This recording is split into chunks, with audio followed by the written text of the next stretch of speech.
Hello प्यारे बच्चों, नमस्कार। मैं सनी पांडे आप लोगों को अपने इस Pandey sir classes Ayodhya YouTube channel में हार्दिक स्वागत करता हूं। आज हम विज्ञान के फिजिक्स पार्ट 1 प्रकाश का परावर्तन तथा अपवर्तन के वीडियो नंबर 4 पार्ट 4 पढ़ने वाले हैं, जिसमें हम लोगों को सीखना है कि हम दर्पण के द्वारा किसी भी वस्तु की स्थिति में प्रतिबिंब कैसे प्राप्त करते हैं।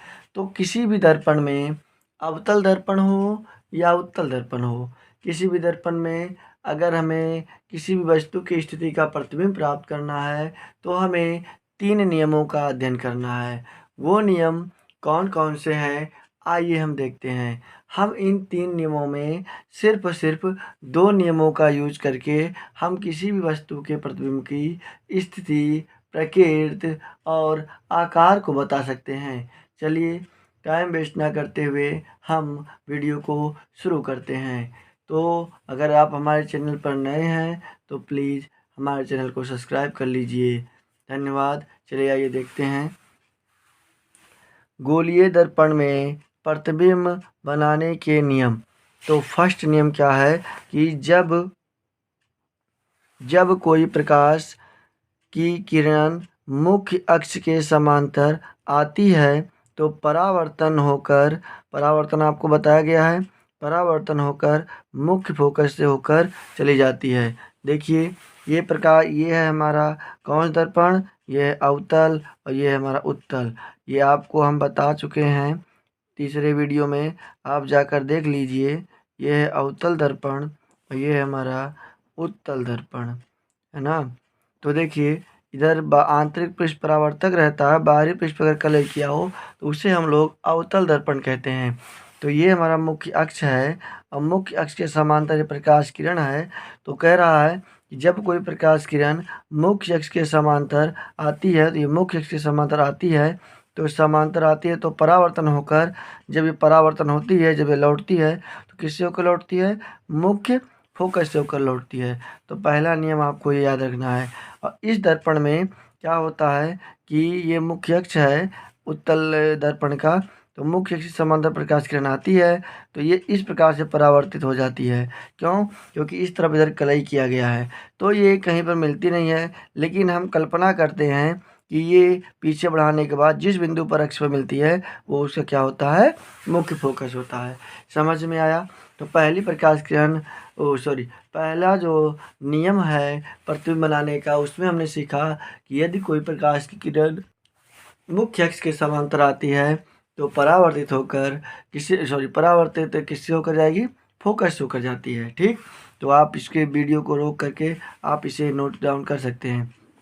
चलिए दूसरा नियम पढ़ते हैं कि जब कोई प्रकाश की किरण मुख्य फोकस या एफ से होकर जाती है तो मुख्य अक्ष के समांतर निकल जाती है। जस्ट इसका उल्टा, अगर समांतर चले तो फोकस से होकर जाती है और अगर फोकस से जाए तो समांतर निकल जाती है।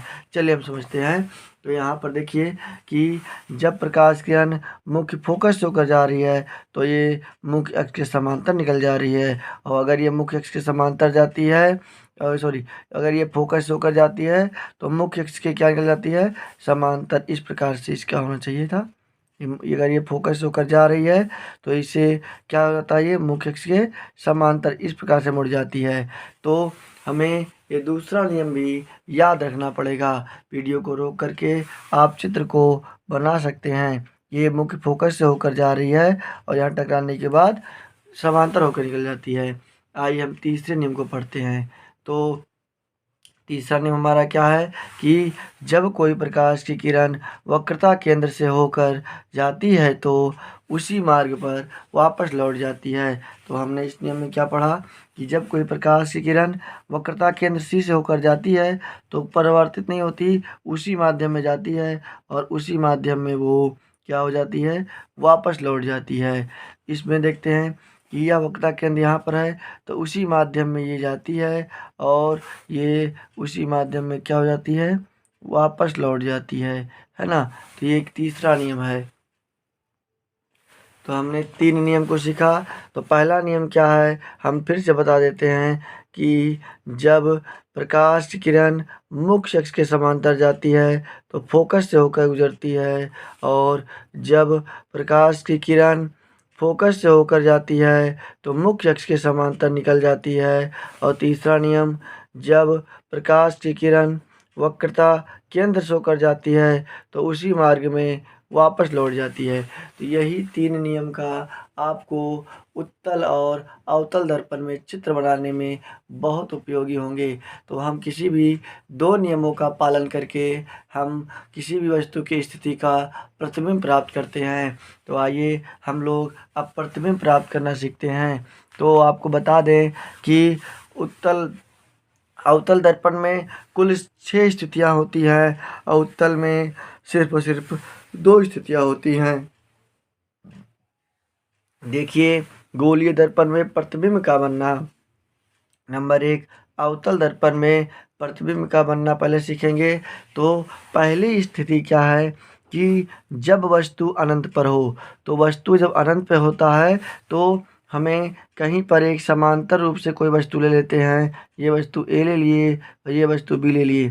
पहली प्रकाश किरण अक्ष के समांतर जाती है। अनंत से आने वाली प्रकाश किरण हमेशा समांतर ही रहती है। तो दर्पण से टकराने के बाद अभी आपको नियम लिखवाया गया कि मुख्य अक्ष के समांतर कोई प्रकाश किरण आती है, दर्पण से टकराने के बाद ये किससे होकर जाती है, मुख्य फोकस से। और इधर भी मुख्य अक्ष से समांतर प्रकाश किरण आती है तो ये किससे होकर जाएगी, मुख्य फोकस से होकर जाती है। ये मुख्य फोकस से होकर जाती है। तो आपको बता दें कि ये जहाँ पर मिलती हैं वो इस वस्तु का प्रतिबिंब होता है। आप देख रहे हैं वस्तु कितनी बड़ी है, प्रतिबिंब बहुत ही छोटा बन रहा है।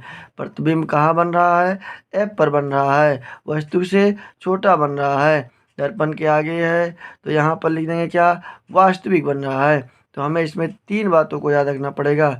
नंबर 1, स्थिति में क्या, फोकस पर प्रतिबिंब बनता है। प्रकृति क्या, वास्तविक है और उल्टा है। और आकार वस्तु से बहुत ही छोटा होता है। ठीक, ये हमारी पहली स्थिति है। आप किसी वस्तु को प्रतिबिंब प्राप्त करने के लिए 2 किरण जरूर लगाएंगे। ये अनंत से आ रही है इसीलिए दोनों किरणें क्या हैं, समांतर हैं। तो आप वीडियो को रोक करके इस चित्र को बनाइए और बगल में स्थिति, प्रकृति और आकार को नोट कीजिए। आते हैं अब दूसरा कंडीशन क्या है कि जब वस्तु फोकस पर हो। जब वस्तु फोकस पर हो तो ये वस्तु को हम कोई वस्तु को मान लेते हैं ए और बी। तो पहली प्रकाश किरण, हमने 3 नियम लिखवाया है। तो पहली प्रकाश किरण अक्ष के समांतर जाती है। तो बताइए आपकी जब अक्ष के समांतर जाती है तो परावर्तन के बाद किस बिंदु से गुजरेंगी, तो अक्ष के समांतर जाती हैं तो परावर्तन के बाद फोकस से होकर गुजरेंगी। और दूसरी प्रकाश किरण वक्रता केंद्र से जाती हैं तो ये वक्रता केंद्र से जा रही हैं और उसी माध्यम में क्या करेंगी, उसी माध्यम में वापस लौट जाती हैं। तो ये देखते हैं कि आगे बढ़ाने के बाद ये कहीं नहीं मिलता है। तो इसका मतलब ये जब कहीं नहीं मिलता है तो कहाँ मिलेगा, अनंत पर मिलेगा। तो अनंत पर मिलेगा तो वस्तु इतना बड़ा है और अनंत पर मिलेगा तो काफ़ी बड़ा हो जाएगा। तो ये क्या देख रहे हैं, मुख्य अक्ष के ये वस्तु के जस्ट उल्टा बन रहा है और वस्तु से काफ़ी बड़ा बन रहा है। तो हम इसकी स्थिति क्या देखेंगे कि प्रतिबिंब कहाँ बनेगा, अनंत पर बनेगा। और इसकी प्रकृति क्या होगी, तो इसकी प्रकृति होगी उल्टा बन रहा है और वस्तु से उल्टा बन रहा है और जो उल्टा बनता है वो वास्तविक होता है। ठीक, और वस्तु से काफ़ी बड़ा बन रहा है। तो आपने 2 स्थितियों को पढ़ा। पहली स्थिति कहाँ कि जब अनंत पर हो तो फोकस पर, और जब फोकस पर हो तो अनंत पर। अनंत पर हो तो वस्तु बहुत छोटा और फोकस पर हो तो वस्तु बहुत बड़ा। तो आप इन 2 स्थितियों को याद कर चुके हैं, बना लिए हैं। आइए हम स्थिति तीसरा देखते हैं। तीसरी स्थिति है कि जब वस्तु वक्रता केंद्र पर हो, मतलब सी पर हो। तो जब वस्तु सी पर होता है तो हम क्या करते हैं कि एक प्रकाश की किरण मुख्य अक्ष के समांतर ले जाते हैं और यहाँ से टकराने के बाद ये मुख्य फोकस से होकर जाती है। दूसरी प्रकाश किरण फोकस से होकर ले जाते हैं। तो आपको बताया गया कि मुख्य सब समांतर जाता है तो फोकस से होकर जाता है। और जब फोकस से होकर जाता है तो समांतर निकल जाता है। हम जब इनके बीच की दूरी को समान लेंगे, मान लीजिए 2 सेंटीमीटर ये है तो ये भी 2 सेंटीमीटर लेते हैं, इनके बीच की दूरी समान लेंगे तो हमारा चित्र बहुत सही बनेगा। ठीक, तो ये जब समांतर निकल जाती हैं दोनों प्रकाश किरणें जहाँ मिलती हैं वो उस बिंदु का क्या होता है, प्रतिबिंब होता है। अब ये देख रहे हैं आप कि जितनी बड़ी वस्तु है उतना ही बड़ा प्रतिबिंब है, जहाँ पर वस्तु रखे हैं वहीं पर प्रतिबिंब है। अर्थात हम कह सकते हैं कि इस वस्तु का प्रतिबिंब सी पर ही बनेगा, वस्तु के बराबर बनेगा और उल्टा और वास्तविक बनेगा। आपको बताया गया है कि प्रतिबिंब उल्टा बनता है तो वो कैसा होता है, वास्तविक होता है। चलिए ये देखते हैं इसके स्थितियों को। तो सी पर बनता है, अवाकृत उल्टा और वास्तविक बनता है, और आकार वस्तु के बराबर रहता है। तो वीडियो को रोक करके आप नोट डाउन कर सकते हैं। चलिए आइए देखते हैं चौथी स्थिति को। तो चौथी स्थिति हमारा क्या है देखेंगे। चौथी स्थिति हमारा है कि जब वस्तु वक्रता केंद्र तथा मुख्य फोकस के बीच हो। तो वक्रता केंद्र और मुख्य फोकस के बीच जब वस्तु रहता है तो प्रतिबिंब देखिए कहाँ बनता है। तो हम सी और एफ के बीच में वस्तु को जब रखते हैं तो प्रतिबिंब कैसा प्राप्त होगा। तो सी और एफ के बीच फोकस और वक्रता केंद्र सी के बीच रखते हैं तो पहली प्रकाश किरण अक्ष के समांतर जाती है और परावर्तित होकर एफ से होकर निकल जाती है, और दूसरी प्रकाश किरण एफ से होकर जाती है और परावर्तन होकर कहाँ निकल जाती है, यहाँ मिलेगी। ये चित्र थोड़ा गलत हो गया है, यहाँ मिलती है। तो यहाँ पर जहाँ मिलती है वो इस वस्तु का प्रतिबिंब होता है। जब आप सही नाप लीजिएगा तो आपका चित्र सही बनेगा। तो ये हम लिखेंगे ए डैश बी डैश, है ना। जो प्रतिबिंब बनता है ए डैश और बी डैश देखते हैं। तो यहाँ सी के बाद बन रहा है और उसके बाद अनंत है, तो हम यहाँ लिख सकते हैं कि स्थिति सी तथा अनंत के बीच बनता है, उल्टा बनता है और वास्तविक बनता है और आकार वस्तु से बड़ा बनता है। आप इस चित्र को नोट कर लीजिए। कैसे बनाएंगे, सबसे पहले एक हम दर्पण बना लेते हैं और उसे कलई कर देते हैं। कलई करने के बाद मुख्य अक्ष बनाते हैं और यहाँ पर कुछ दूरी पर फोकस दूरी, जितना दूरी फोकस रहता है उतना दूरी सी लेते हैं। तो आप वस्तु को रखेंगे तो अक्ष के समांतर प्रकाश किरण जाएंगी और टकराने के बाद एफ से होकर निकल जाएंगी। दूसरी प्रकाश किरण एफ से होकर जाएंगी, टकराने के बाद इस प्रकार निकल जाती हैं। तो ये जहाँ मिलती हैं इससे हटके ही मिलती हैं। तो आप सही माप लीजिएगा तो आपसे सही बनेगा। ठीक, तो आप इसे वीडियो को रोक करके नोट डाउन कर सकते हैं। चलिए पांचवी स्थिति को देखते हैं। पांचवी स्थिति देखेंगे कि जब वस्तु अनंत और वक्रता केंद्र के बीच स्थित हो। तो जब वस्तु अनंत, अनंत मतलब इधर, इधर वस्तु अनंत, ये इसका अंत ना हो, और सी के बीच स्थित हो। तो हम देखते हैं कि एक वस्तु ए और बी अनंत और सी के बीच में स्थित है। तो पहली प्रकाश किरण अक्ष के समांतर जाती है और किससे गुजरेगी, एफ से गुजरती है, और दूसरी प्रकाश किरण वक्रता केंद्र पर जाती है और इसी मार्ग में क्या हो जाती है, वापस लौट जाती है। तो ये दोनों प्रकाश किरणें जहाँ मिलती हैं वही इस वस्तु का प्रतिबिंब होता है, जिसे हम ए डैश और बी डैश सूचित करते हैं। तो वस्तु का प्रतिबिंब कहाँ बन रहा है, सी और एफ के बीच में बन रहा है। तो हम लिख सकते हैं इसकी स्थिति को कि सी और एफ के बीच में प्रतिबिंब बनता है, प्रकृत वास्तविक का उल्टा बनता है और आकार वस्तु से छोटा बनता है। अब इसके लास्ट हम स्थिति को देखते हैं। तो लास्ट स्थिति समझते हैं, बहुत ही इम्पोर्टेंट है। देखिए लास्ट स्थिति, तो लास्ट स्थिति में देखिए कह रहा है कि जब वस्तु मुख्य फोकस तथा ध्रुव के बीच हो। ये मुख्य फोकस और ये ध्रुव, इसके बीच में वस्तु स्थित हो। तो पहली प्रकाश किरण अक्ष के समांतर, ये अक्ष है, अक्ष समांतर, और टकराने के बाद इस प्रकार से निकल जाती है फोकस से होकर। दूसरी प्रकाश किरण वक्रता केंद्र से होकर जाती हैं और उसी मार्ग में वापस भी लौट जाती हैं। तो आगे ये कहीं नहीं मिलता, लेकिन पीछे जब बढ़ाते हैं तो ये पीछे मिल जाता है। तो यहाँ पर इस वस्तु का प्रतिबिंब बन जाता है, जो जैसे वस्तु उसी के सीधा पर प्रतिबिंब बन रहा है। तो हम यहाँ कह सकते हैं इसकी स्थिति को, ये दर्पण के पीछे बनता है, दर्पण के पीछे बन रहा है, प्रकृत आभासी मतलब काल्पनिक तथा सीधा बनता है और वस्तु से बड़ा बनता है। तो हमने अभी सीखा कि अवतल दर्पण में कुल 6 स्थितियों को। अगर आपको वीडियो अच्छा लगा हो तो ज़रूर लाइक कीजिए। चलिए आगे देखते हैं। अब हम उत्तल दर्पण का, अभी तक अवतल का पढ़े थे, अब उत्तल का पढ़ेंगे। ठीक, उत्तल के दर्पण की सिर्फ दो स्थितियां होती है, उन्हें भी आज पढ़ लेते हैं। देखिए, उत्तल दर्पण में प्रतिबिंब का बनना जब वस्तु अनंत पर स्थित हो, तो अनंत ये है, वस्तु ए भी स्थित है, पहली प्रकाश अक्ष से समांतर टकराती हैं, तो इधर कलई किया गया है, तो इस पार तो जाएगा नहीं, तो ये क्या करेंगे, ये इस प्रकार से उसी मार्ग में वापस लौट जाती है, और ये समांतर आती तो वापस लौट जाती है। तो हम कल्पना करते हैं कि पीछे की ओर कहाँ मिलेंगी, फोकस में मिलेंगी। तो हम यहाँ लिख सकते हैं कि इसकी स्थिति वस्तु क्या है, इसकी स्थिति क्या है, इसकी वस्तु का प्रतिबिंब कहाँ बनेगा, एफ पर बनता है। आकार क्या होगा, वस्तु से छोटा होगा, और प्रकृति आभासी काल्पनिक और सीधा होगा। दर्पण के पीछे बन रहा है तो आभासी काल्पनिक और सीधा बनता है। तो आप वीडियो को रोक कर नोट कर लीजिए। इसके दूसरी स्थिति को पढ़ते हैं। तो दूसरी स्थिति क्या है कि जब वस्तु अनंत और पी के बीच स्थित हो, तो ये पी ध्रुव है और अनंत ये है, तो यहाँ पे वस्तु ए है और ये बी है, तो पहली प्रकाश अक्ष से समांतर जाती है और इस प्रकार से लौट जाती है। तो यहाँ पे हम कह सकते हैं कि पीछे बढ़ाते हैं इसको, तो देखिए एफ पर जाकर मिलता है, और दूसरी प्रकाश किरण वक्रता केंद्र पर जाती है, उसी मार्ग में वापस लौट जाती है। तो देखेंगे दोनों किरणें जहाँ मिलती हैं वही उस वस्तु का प्रतिबिंब होता है, ए डैश बी डैश। अब इसकी स्थिति को देखेंगे कि P और F के बीच में प्रतिबिंब बनता है, आकार वस्तु से छोटा है और प्रकृति इसका क्या है, आभासी तथा सीधा है। समझ में आया। तो हम कुल मिलाकर किसी भी वस्तु का प्रतिबिंब कुल 6 और 2 8 स्थितियों को पढ़ा, अवतल दर्पण में और उत्तल दर्पण में।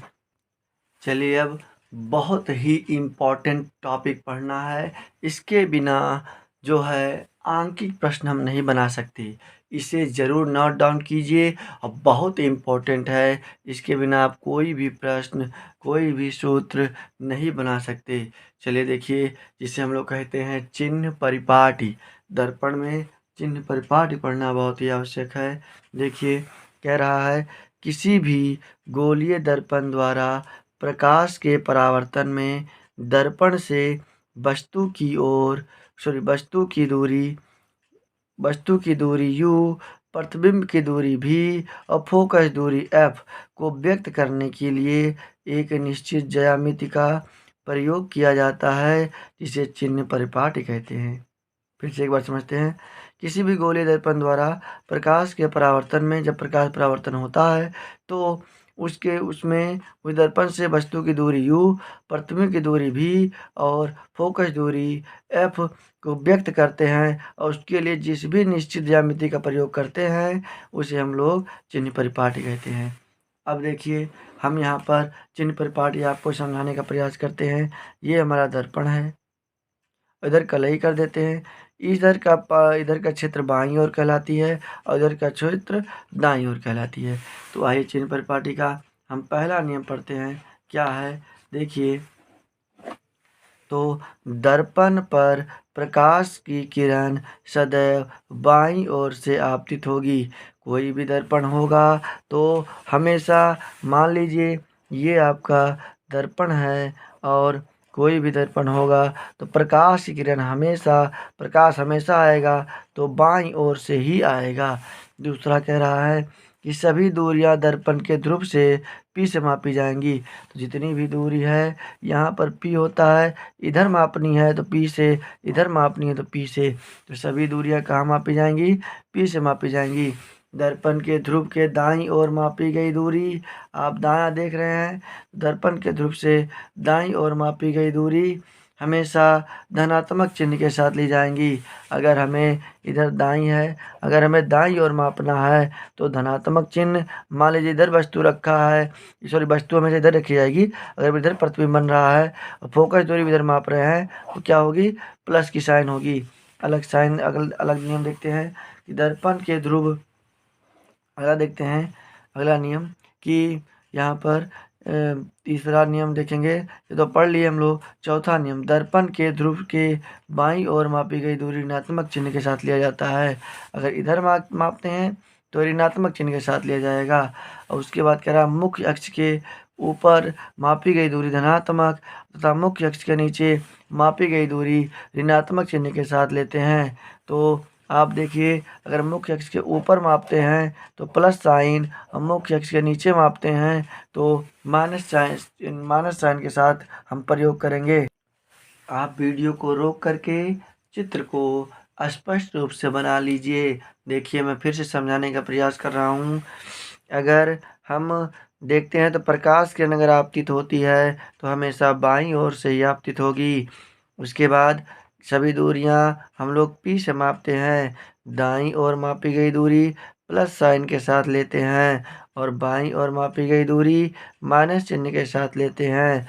ऊपर मापी गई दूरी प्लस होता है, नीचे मापी गई दूरी माइनस साइन होता है। ठीक, तो ये चीज़ हमें समझना बहुत ही आवश्यक है। इस बात को आप जान लीजिए, चित्र को आप नोट कर लीजिए। आगे देखते हैं, कुछ पद हैं जो हमें याद रखना पड़ेगा।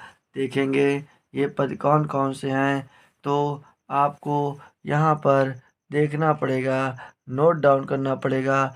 देखिए, हम आपको समझाने का प्रयास करते हैं कि ये पद अगर फोकस दूरी उत्तल दर्पण में हो तो प्लस होगा। ठीक, एक बार हम समझाने का प्रयास करते हैं कि ये हमारा अवतल दर्पण है, ये हमारा अवतल दर्पण है, तो इधर होता है इसका फोकस और इधर होता है ये वक्रता केंद्र, और ये हमारा उत्तल दर्पण है। तो उत्तल दर्पण है, इसकी फोकस दूरी इस साइड होती है और केंद्र भी इस साइड होता है। तो आपको चिन्ह पर पार्टी में बताया गया कि इधर मापी गई दूरी प्लस साइन और इधर मापी गई दूरी माइनस साइन होता है। ये हमारा उत्तल दर्पण होता है और ये हमारा अवतल दर्पण होता है।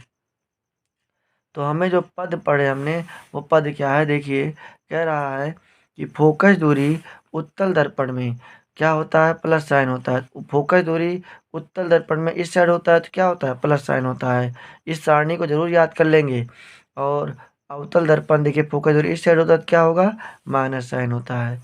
फिर वक्रता त्रिज्या आर, तो त्रिज्या भी इधर होगा, शीर्ष लेकर यहाँ तक दूरी P तक दूरी है ना, आर कहलाता है। तो क्या होगा उत्तल में प्लस और अवतल में क्या होगा माइनस। तो यहाँ लिखा गया है कि वक्रता त्रिज्या आर क्या होगा, उत्तल दर्पण में प्लस अवतल दर्पण में माइनस। वस्तु की दूरी, वस्तु चाहे उत्तल हो चाहे अवतल, हमेशा वस्तु बाईं ओर ही रहेंगी। तो वस्तु की दूरी दोनों में क्या होती है, माइनस होता है। वास्तविक प्रतिबिंब की दूरी, तो अभी आपने इसकी दो स्थितियां को पढ़ा पीछे, है ना। तो आपने देखा कि इसमें कोई भी वास्तविक प्रतिबिंब नहीं बनता, और जब उत्तल दर्पण में वास्तविक प्रतिबिंब बनता ही नहीं है तो इसका कोई साइन नहीं होगा, इसे लिखेंगे लागू नहीं होता। और अवतल दर्पण में हमेशा इस साइड ही वस्तु का प्रतिबिंब बनता है, इसीलिए ये क्या होता है, क्या साइन होता है, माइनस। इधर मापी गई दूरी क्या होती है, माइनस। इसी प्रकार से आभासी प्रतिबिंब हमेशा कहाँ बनता है, तो आभासी प्रतिबिंब दोनों स्थितियों में दर्पण के पीछे बनता है। दर्पण के पीछे जब बनता है तो इधर मापी गई दूरी हमेशा प्लस साइन में होता है। तो हम यहाँ लिख सकते हैं कि आभासी प्रतिबिंब की दूरी दोनों में क्या होती है, प्लस साइन होता है। वास्तविक प्रतिबिंब की लंबाई, तो उत्तल दर्पण में बनता ही नहीं है तो इसमें लागू नहीं होता। और अवतल में वास्तविक प्रतिबिंब की लंबाई नीचे की ओर मापते हैं, इसलिए क्या साइन होता है, माइनस की साइन होता है। आभासी प्रतिबिंब दोनों ऊपर की ओर होता है, इसमें भी तो ऊपर मापी गई दूरी प्लस साइन होता है। तो मुझे पूरा विश्वास है कि आज वीडियो ये आपके समझ में आया होगा। आप इसे वीडियो को रोक करके नोट कर लीजिए, ये सभी माइनस के साइन हैं। और अब हम अगले वीडियो में गोलीय दर्पण, वक्रता त्रिज्या आर तथा एफ में संबंध बताएंगे, मतलब एफ बराबर R/2 ये हम प्रूव करेंगे। और दर्पण सूत्र 1/F बराबर 1/U प्लस 1/V को प्रूफ करेंगे। तो मुझे विश्वास है आपको ये वीडियो पसंद आया होगा। अगर पसंद आया हो तो लाइक सब्सक्राइब ज़रूर करें। वीडियो देखने के लिए बहुत बहुत धन्यवाद आपका। आपका दिन शुभ हो।